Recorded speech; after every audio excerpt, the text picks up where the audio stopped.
परमेश्वर की जीवित हजूरी में। मैं उम्मीद करता हूं कि आप सब आशीषित होंगे, ब्लेस होंगे प्रभु यीशु मसीह के नाम में। आज परमेश्वर आपके बीच में अपने वचन के साथ खुदावन लेकर आए हैं कि आप लोग जितने सुने इस वचन को, परमेश्वर के हर इच्छा को पहचाने। परमेश्वर ने हर एक योजना जो हमारे जीवनों में बनाकर रखी है, परमेश्वर योजना बनाते नहीं, परमेश्वर ने योजना बनाकर रखी है ताकि हम परमेश्वर की इच्छा को पूरा कर सके। तो आज हमें परमेश्वर की इच्छा को जानना है, योजना परमेश्वर की पूरी करनी है। क्योंकि जब कोई भी इस पृथ्वी पर जन्म लेता है, वो किसी कार्य के लिए लेता है। उसके जीवन में कोई इंपॉर्टेंस होती है, कोई महत्व होता है किसी काम को करने का। तो परमेश्वर की ये देहरू प्राण है, जो परमेश्वर यीशु मसीह के द्वारा ये संसार उत्पन्न हुआ। जो कुछ भी इस संसार में उत्पन्न हुआ है, सब यीशु मसीह के द्वारा उत्पन्न हुआ है। चाहे कोई मनुष्य, चाहे कोई स्त्री है, सब आप सब जानते हैं, तो यीशु मसीह के ही द्वारा है सब कुछ। सो आज हम भजन संहिता 103 और उसकी 2 आयत को देखेंगे। वचन कहता है, हे मेरे मन यहोवा को धन्य कह और उसके किसी उपकार को ना भूलना। तो परमेश्वर का वचन कहता है कि यहोवा को धन्य कह, उसके किसी उपकार को ना भूलना। हमें आज जो कुछ भी हम इस पृथ्वी पर हैं, हम जी रहे हैं, हमारे अंदर श्वासें चल रही हैं, हम एक स्थान से दूसरे स्थान पर जा रहे हैं, हम अपनी लाइफ में कुछ भी कर रहे हैं, चाहे आप लोग, हम लोग, आप लोग एक स्थान से दूसरे स्थान जाते हैं, सोते हैं, खाते हैं, पीते हैं, ये सब परमेश्वर का है, उपकार है, ये परमेश्वर की दया है, ये परमेश्वर का प्रेम है। क्योंकि परमेश्वर के प्रेम को समझना कि परमेश्वर का प्रेम कैसा है, उस 103 अध्याय भजन संहिता का जो टाइटल है वो परमेश्वर का प्रेम है। तो परमेश्वर के प्रेम को ही हमने समझना है कि उसकी दया, उसका उपकार, उसको धन्य कहना है। उसको धन्य, हमेशा उसका शुक्रगुजार करते रहो, उसका धन्यवाद करते रहो, ताकि आप परमेश्वर को समझो कि परमेश्वर ने आपको अब तक जीवित रखा है। सबसे बड़ी बात है ये आपके जीवनों में। आप चाहे बूढ़े भी हो गए हैं, चाहे आप नौजवान हैं, चाहे आप बढ़ रहे हैं, मिडिल एज में हैं, तो ये परमेश्वर का उपकार है। तो परमेश्वर ने आपको जीवित रखा है। तो आप, वचन कहता है, हे मेरे मन यहोवा को धन्य कहो। तो यहोवा को धन्य कहो कि परमेश्वर जो है उसका शुक्रगुजार, उसका थैंक्स गिविंग के साथ हर दिन अपने दिन की शुरुआत करो। हर एक नया दिन जब आपका शुरू होता है तो थैंक्स गिविंग के साथ शुरुआत करें, किसी भी उसके उपकार को ना भूलना, वचन कहता है। तो आज लोग करते क्या है, आज लोग भूल जाते हैं। आज हमें थोड़ी सी परेशानी, हमारे जीवन में दिक्कत आती है तो हम उसे ताने देने लग जाते हैं कि मेरे जीवन ਦੇ ਵਿੱਚ ਤਾਂ परमेश्वर ने इदां ਦਾ कुछ रखा ही नहीं है, मैं तो बस आपका अंगीकार, तो आपका अंगीकार गलत हो जाता है, रॉन्ग हो जाता है। तो जब आप अंगीकार गलत कर देते हैं, अंगीकार गलत करते हैं, तो आपके जीवन में विपत्ति आती है। शैतान उसका फायदा उठाता है, वो उस चीज को गेन करता है।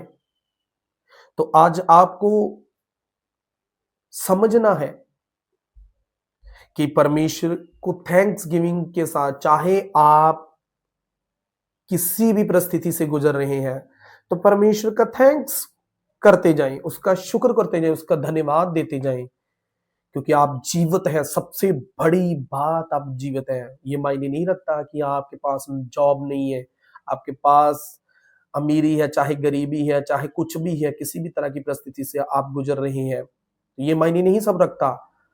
मायने ये चीज रखती है कि आप जीवित हैं, आपके प्राण, आप अच्छे तरीके से अपनी साहस को ले रहे हैं। क्या कर रही हैं, तंदुरुस्त हैं आप, अच्छी सेहत के साथ हैं आप, तो सबसे बड़ी बात ये है, तो परमेश्वर का प्रेम है। तो वचन कहता है 3 आयत में, वही तो तेरे सब धर्म को क्षमा करता और तेरे सब रोगों को चंगा करता है। वही वो धर्म को क्षमा करता है। आपके पाप, आपके गुनाह कितनी भी किसी भी तरीके के क्यों ना हो, तो वो आपको क्षमा करता है। वही तो आपको चंगा करता है। आज क्या हो रहा है, आज किसी को अगर बुखार भी चढ़ता है, अगर किसी को पेट दर्द होता है, अगर किसी को सिर में दर्द होता है, तो वो एक टैबलेट खाता है तो वो ठीक हो जाता है। तो वो उस टैबलेट, आप विश्वास करते हैं कि उस टैबलेट ने हमें ठीक किया है। हाँ, वो बात अलग है कि उस टैबलेट ने आपको ठीक है, लेकिन टैबलेट के पीछे भी कोई है। आपके बीच में परमेश्वर की योजना, आपके जीवनों में आपके बीच में कौन है? आज आज एक जन विश्वास करता है कि मुझे तो डॉक्टर ने ठीक किया है, तो डॉक्टर ने ठीक नहीं किया। अरे आपको समझना है कि आपको परमेश्वर ने ठीक किया है। परमेश्वर की दया है, परमेश्वर का प्रेम है, परमेश्वर का प्रेम है। अगर उसकी दया ना हो तो आप चंगे नहीं हो सकते। उसका प्रेम ना आपके साथ हो तो आप मेडिसिन से भी अच्छे नहीं हो सकते। हाँ, मैं सच कह रहा हूं, ये बात सच है, क्योंकि ये मेरे जीवन में भी घटी है कि जब मैं बीमार था, जब मेरा फॉरेन का वीजा आया था, तो मेरे को जॉन्डिस पीलिया आ गया था, रिपोर्ट्स में बोलता था, लेकिन मेरी बॉडी ऊपर कोई रिएक्शन नहीं था। तो मैंने इतने बड़े बड़े डॉक्टरों के पास से मेडिसिन खा ली, इंजेक्शन, आईवी लाइन, सब कुछ वो सब कर लिया, रिपोर्टें, स्कैन, सब लिवर के टेस्ट, लेकिन रिपोर्ट्स में बोलता था। तो फॉरेन में वीजा आया हुआ था, तो फॉरेन में दिल्ली में मैं 2 बार फेल हुआ उस मेडिकल से, अनफिट आया मैं। तो मेरे साथ ऐसा हुआ, इतनी आयुर्वेदिक मेडिसिन मैंने खा ली, बहुत मैंने अपने जीवन में भी ऐसा किया, तो मेडिसिन मेरे ऊपर कोई भी असर नहीं कर रही थी। लिवर की सबसे top first class ethical medicine, वो भी असर नहीं कर रही थी। तो ये ऐसा, परमेश्वर में जब मैं आया तो परमेश्वर ने मुझे बताया, मुझे सिखाया कि मैं कौन हूं। मैं यहोवा हूं, मैं राफा हूं, मैं इलोहीम हूं, मैं शादी हूं, मैं जीरे हूं, मैं एदोनाई हूं। तो परमेश्वर ने बताया कि मैं तेरा चंगा करने वाला परमेश्वर हूं, क्योंकि ये सब अधिकार, ये सब तेरा बनाने वाला, तेरा रचयिता, वही तुझसे प्रेम करता है, वही तुझे बनाता है, वही तुझे चंगा भी करता है, वही सब कुछ है। तो ये मेरे जीवन में हुआ ऐसा, तो मुझे इस उपकार को नहीं भूलना चाहिए। जब मेरे ऊपर प्रार्थना हुई, मेरे ऊपर, तो क्या मुझे बताया गया, मैंने तब कोई मेडिसिन नहीं था खा रहा, लेकिन रिपोर्ट्स में बोलता था, तो मैंने मेडिसिन छोड़ दी। तो तब मुझे बताया गया कि आपको क्या करना है। प्रार्थना जब हुई, मैंने विश्वास किया, प्रभु ने चुन लिया, मेरी कॉलिंग को बता दिया, मुझे खुले आसमान में कॉलिंग दी कि हे मेरे बेटे, मैं तुझसे प्रेम करता हूं, मेरे पास आ, मैं तुझे चंगा कर दूंगा। तो उसके बाद, प्रार्थना के बाद मुझे बताया गया कि इस दिन रिपोर्ट्स करवानी है, इसी दिन। तो क्या हुआ, 0 रिपोर्ट्स, कुछ भी नहीं रिपोर्ट्स में आया। तो मैं बहुत शॉक हुआ। तो मैंने इस रीति से, अद्भुत रीति के साथ खुदावन यीशु मसीह को पहचाना। प्रभु यीशु मसीह ने बताया कि हाँ, वो ही मैं परमेश्वर हूं जो मैं तुझे चंगा कर सकता हूं। तो ये बात सच है। आप अपने जीवन में मेडिसिन खा रहे हैं, आपको बुखार, पेट दर्द हुआ है, कुछ भी है आपके जीवन में, तो आप चंगे हुए हैं, तो ये उसका उपकार है। उसके उपकार को ना भूलें, आप उसे धन्य कहें, थैंक्स गिविंग के साथ उसकी आराधना करेंगे, प्रार्थना करें, वचन पढ़ें, उपवास फास्टिंग करें, तो आप देखेंगे परमेश्वर की महिमा को। परमेश्वर के पास योजना है आपके लिए। आगे वचन क्या कहता है? वही तो तेरे प्राण को नष्ट होने से बचा लेता है और तेरे सिर पर करुणा और दया का मुकुट बांधता है। अब जैसा मैंने कहा कि वही तेरे प्राण को नष्ट होने से बचा लेता है। आपने बहुत सारे लोगों को देखा होगा, आपके अगल बगल में देखा होगा कि बहुत सारे लोग हैं जो ऐसे जो मरते मरते बचे हैं और वापस आते हैं, वेंटिलेटर से उतर आते हैं और बिल्कुल अच्छी सेहत के साथ वो तुरंत चलते फिरते हैं, वो पूरे अपने जीवन में खड़े हो जाते हैं। तो ये उसकी करुणा है, उसकी दया है, उसका प्रेम है। वो वो क्या करता है? वो दया का मुकुट बांधता है।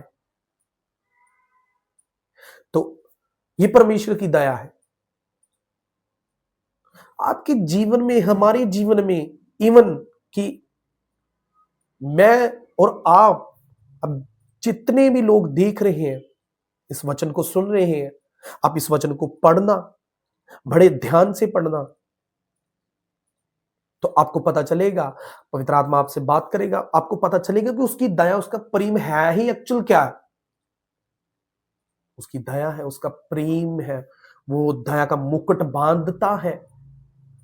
वो तो क्रोध करने में विलंब करता है, वो अति करुणमय है, अनुग्रहकारी है, दयालु है। अब वचन कहता है, वचन कह रहा है कि वो यहोवा अनुग्रहकारी और दयालु है, विलंब से कोप करने वाला और अति करुणमय है। ये वचन कहता है वो तो गुस्सा करने में बड़ा धीरज है, बड़ा विलंब करता है। उसकी दया ही है जे जो अब तक संसार खड़ा है, ये सूरज चांद तारागण जितनी भी है, ये पेड़ पौधे, ये नदियां, बड़े बड़े समंदर, ये जो खड़े हैं, ये उसकी दया ही है, उसका प्रेम ही है। जब यीशु मसीह क्रूस पर चढ़ाए जा रहे थे, तो क्या वो उतर नहीं सकते थे? उनके मुख से क्या अगर एक शब्द भी निकल जाता कि ये, अगर ऐसा जस्ट अब मान लीजिए, अगर ऐसा उनके मुख से शब्द निकल जाता ये पृथ्वी अभी के अभी नाश हो जाए, तो तुरंत कागज की तरह फोल्ड हो जानी थी ये पृथ्वी। लेकिन उसकी दया है, उसका प्रेम है, उसने नहीं ऐसा बोला। उसने क्या बोला? हे पिता, इन्हें माफ कर, ये नहीं जानते कि ये क्या कर रहे हैं। प्रभु यीशु मसीह ने ऐसा बोला जब क्रूस पर चढ़ाए गए थे। तो क्या है? ये दया है, उसकी प्रेम है। पतरस ने एक सिपाही का कान उतार दे जब यीशु मसीह को पकड़ने आए, तो यीशु मसीह ने पतरस को बोला कि अपनी तलवार को अपने म्यान में डाल ले। तो उसका कान पकड़कर उसका कान को चंगा कर दिया, हील कर दिया। वो वैसा का वैसा ही उसका कान हो गया जैसा पहले था, नेचुरली। जस्ट इमेजिन कि परमेश्वर की ये दया है। क्या परमेश्वर युद्ध नहीं ना कर सकते? उनमें इतनी ताकत नहीं थी कि वो युद्ध ना कर सकते? अरे कर सकते थे। वो युद्ध करने नहीं, वो बचाने आए थे। वो संसार पर दया, उसने अपनी करुणा, अपना प्रेम संसार से रखा, तो वो तो छुड़ाने आए। आज हम लोग उसका उपकार भूल जाते हैं। हमारे पास कुछ थोड़ा सा आ जाता है तो हमारी तो आंखें घमंड से ऊपर चढ़ जाती हैं। हमारी आंखें ऐसी हो जाती हैं कि हम किसी को समझते कुछ नहीं है। तो ऐसा ऐसा नहीं करना है। उसका उपकार है, ये आपको नहीं भूलना है, उसकी दया, उसके प्रेम को। थैंक्स गिविंग के साथ हर दिन बताओ, हर पल हर घड़ी उसका धन्यवाद करते रहो। पानी पीते समय भी उसका धन्यवाद करो। आप कुछ भी अपने जीवन में कार्य कर रहे हैं, खाना खा रहे हैं, प्रार्थना कर कर खाओ। आप पानी पी रहे हैं, प्रार्थना कर कर, आप धन्यवाद के साथ तो उसका हर कार्य कर सकते हैं। माना आपके पास टाइम नहीं, आप अपनी जॉब पर हैं, अपनी ड्यूटी पर हैं, आप किसी भी अपने काम पर हैं, उसका धन्यवाद कर सकते हैं। आप थैंक यू जीसस बोल सकते हैं कि प्रभु तेरा धन्यवाद, तूने मुझे आज काम पर, तू मुझे अब सही सलामत अच्छी सेहत के साथ तू मुझे इस स्थान पर लेकर गया, इस काम पर लेकर आया। जब वहां चलते फिरते उठते बैठते चल, हर थैंक्स गिविंग, थैंक्स बोल सकते हैं, धन्यवाद यीशु। अपने अपने जीवन में इतनी इतनी बातें करते हैं, इतना इतना कुछ बोल देते हैं। क्या आप जब पानी का गिलास पी रहे हैं तो आप उसका धन्यवाद नहीं कर सकते कि धन्यवाद प्रभु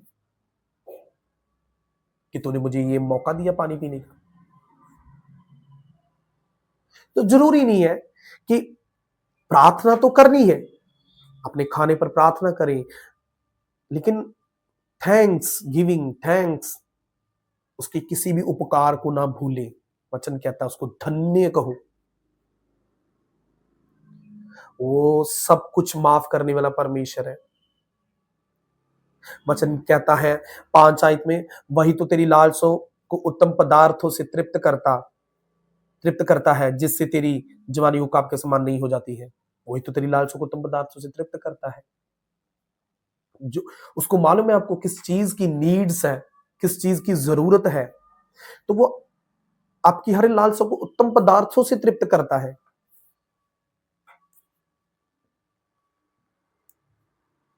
आपकी जवानी उकाब के समान नहीं हो जाती है। जैसे उकाब की जवानी नहीं हो जाती है, उकाब के समान नहीं हो जाती है, तो वही आपको देता है, वही आपके करियर को, उसको मालूम है। अरे वो हमें लगता है, तुम्हें लगता है कि मैं तो ये चाहता था, मैं अपने जीवन में ये बन नहीं पाया। अरे नहीं, ऐसा नहीं है।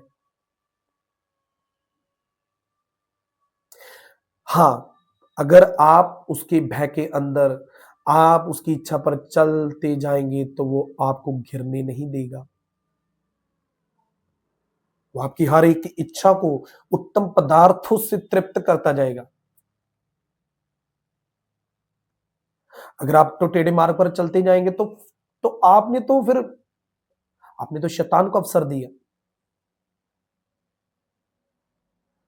सो परमेश्वर किसका न्याय करता है? पिसे हुओं के लिए धर्म और न्याय के काम करता है। यहोवा सब पिसे हुओं के लिए और धर्म धर्म और न्याय का काम करता है, पिसे हुओं के लिए।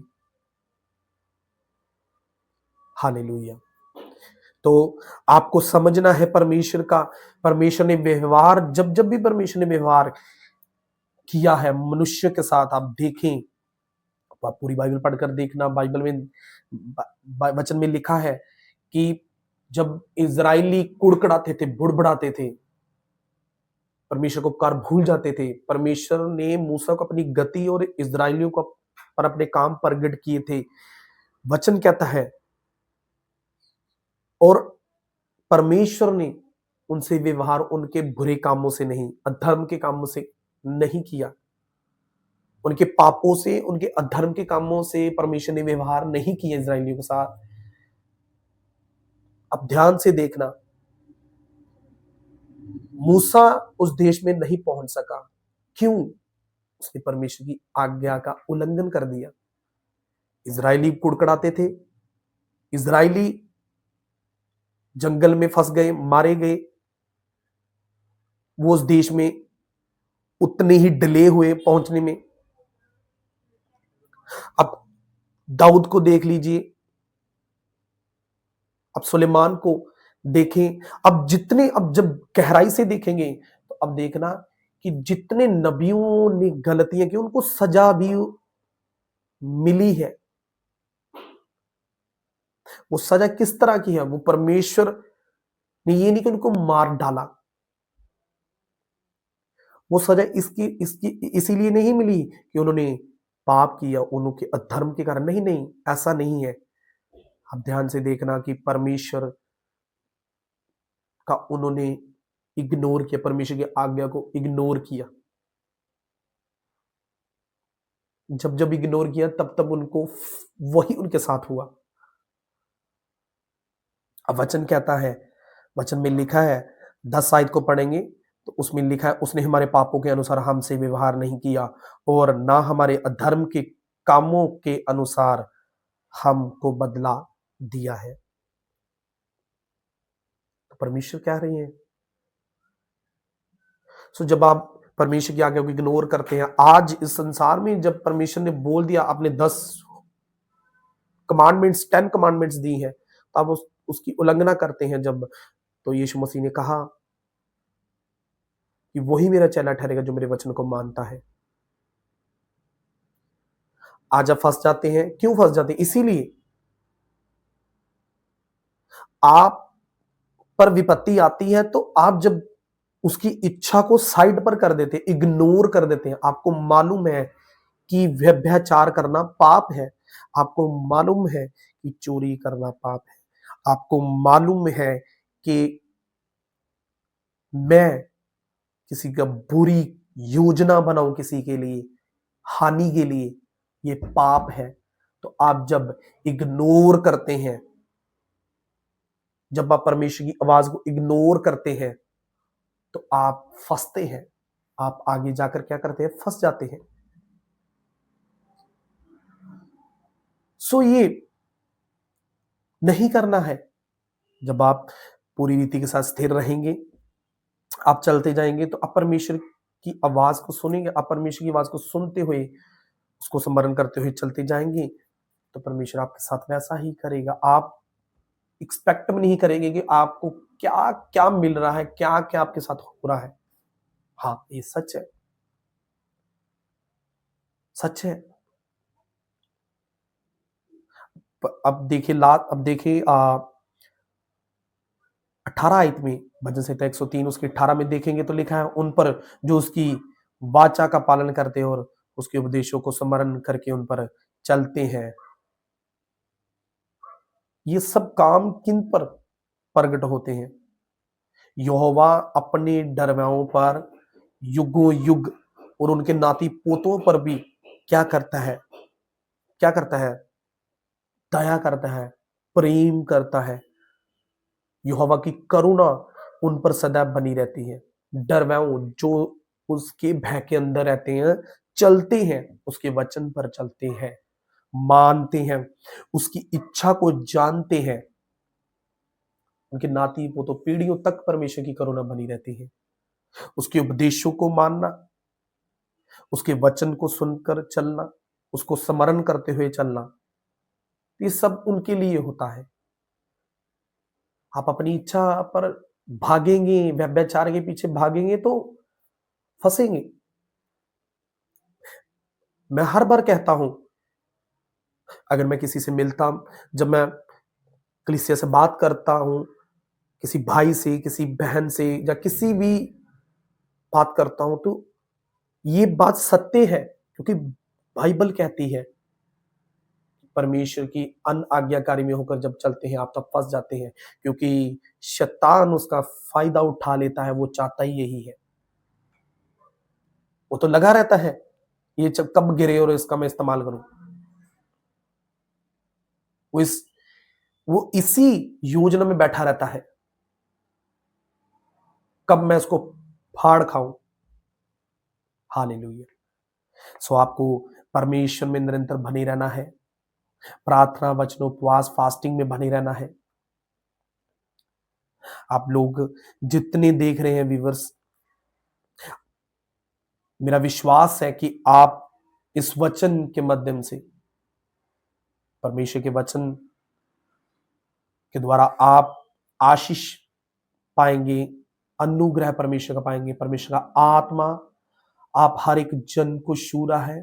मैं प्रार्थना करता हूं आप सब पर हीलिंग्स आ रही हैं। जितने लोग, जितने व्यूअर्स देख रहे हैं, उनका हर एक तरह का डिप्रेशन, एंजाइटी, विपत्तियां, किसी भी तरह के बोझ से नीचे दबे हुए हैं, वो आजाद हो जाए यीशु मसीह के नाम में। वो चंगे हो जाओ यीशु मसीह के नाम में। आप आजाद होने जा रहे हैं यीशु मसीह के नाम में। आप आजाद हैं यीशु मसीह के नाम में। लात्रोनो सोबरा खंदे, यीशु के नाम में आप आजाद हैं। जितने व्यूअर्स देख रहे हैं, हर एक जन को परमेश्वर का आत्मा छू रहा है, टच कर रहा है। परमेश्वर का आत्मा छू रहा है। बुद्धि और समझ का आत्मा ठहरे। ये वचन आपके दिल और दिमागों पर कब्जा करे। आप सुगना फलों को लेकर के यीशु मसीह के नाम में, आपकी हर तरह की बीमारी, हर तरह का रोग, हर तरह की मांदगी खत्म हो चुकी है यीशु मसीह के नाम में। मैं घोषणा करता हूं आप आशीषित हैं, ब्लेस्ड हैं in the name of Jesus Christ, यीशु मसीह के नाम में, आमीन। सो आपको बने रहना है, परमेश्वर के वचनों पर चलते रहना है। सो जितने भी बस देख रहे हैं, आप शेयर करें अपने रिश्तेदारों, भाइयों, बहनों से। आप इस वचन को शेयर करें ताकि वो आशीष पाए प्रभु की, प्रभु को समझ सकें, जीवन का अस्तित्व समझ सकें कि कैसे चलना है, जो वास्तव में स्पिरिट से चलना है, स्पिरिचुअली चलना है, वो समझ सके। तो आपको शेयर करना है, तो हमारे साथ बने रहना है, ट्रू स्पिरिचुअल लाइफ मिनिस्ट्री।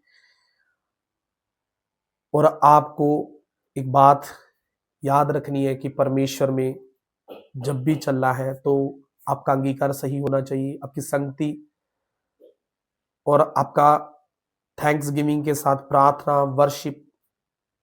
अब जब पूरी तनदेही से चलते हैं, खिदित मन से चलते हैं, तो परमेश्वर आप में वास करते हैं। आमीन, आमीन।